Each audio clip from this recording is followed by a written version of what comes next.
الحمد لله رب العالمين الصلاة والسلام على خاتم النبيين وعلى آله وصحبه أجمعين أما بعد فأعوذ بالله من الشيطان الرجيم بسم الله الرحمن الرحيم قال الله تعالى في سورة الأعراف قال فبما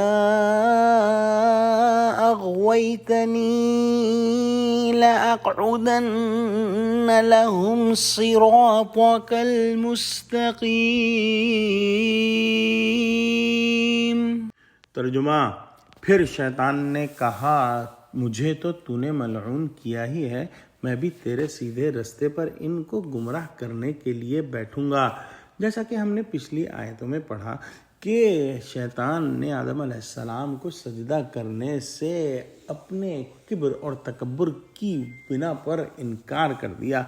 اس پر اللہ سبحانہ وتعالی نے فرمایا کہ تو آسمانوں سے بہشت سے نیچے اتر جا، اور یہاں پر غرور کرنے والوں کے لیے کوئی جگہ نہیں۔ اس کو ذلیل کر کے جب نکال دیا گیا تو اس نے کہا کہ مجھے قیامت کے دن تک مہلت عطا فرما اے اللہ، اور اللہ سبحانہ وتعالی نے اپنی شان بے نیازی سے فرمایا کہ جا، تجھ کو مہلت دی جاتی ہے۔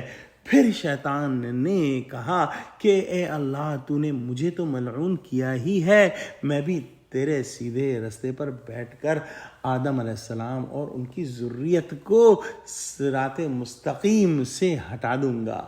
اور اس نے سارا الزام جو ہے اور آدم علیہ السلام پر دھر دیا کہ گویا ان کی وجہ سے اس کا یہ حال ہوا، حالانکہ اس کے اپنے تکبر کی وجہ سے اس کا یہ حال ہوا جب اس نے اللہ سبحانہ وتعالی کی بات نہ مانی اور اپنے آپ کو آدم علیہ السلام سے بہتر تصور کیا، اور یہی غرور، یہی تکبر اس کو لے ڈوبا۔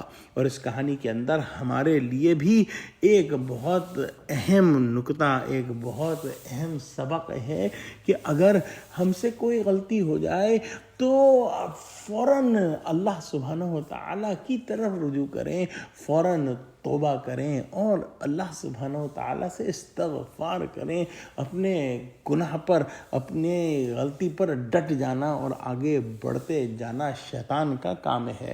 ہم اس کہانی میں آگے پڑھیں گے کہ کس طرح سے آدم علیہ السلام نے اللہ سبحانہ وتعالی سے توبہ فرمائی جب شیطان نے ان کو بہکایا۔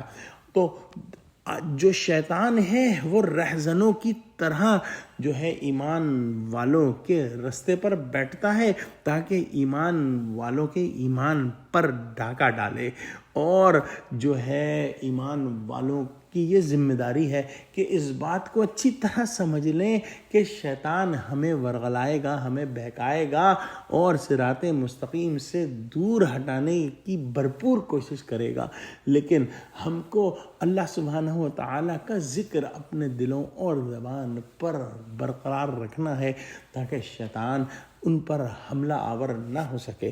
دعا کرتے ہیں کہ اللہ سبحانہ وتعالی ہم کو قرآن کا فہم عطا فرما، ہم کو سچوں سے جوڑے اور شیطانی وسوسوں کو سمجھنے والا بنا اور ان سے بچنے والا بنا۔ آمین۔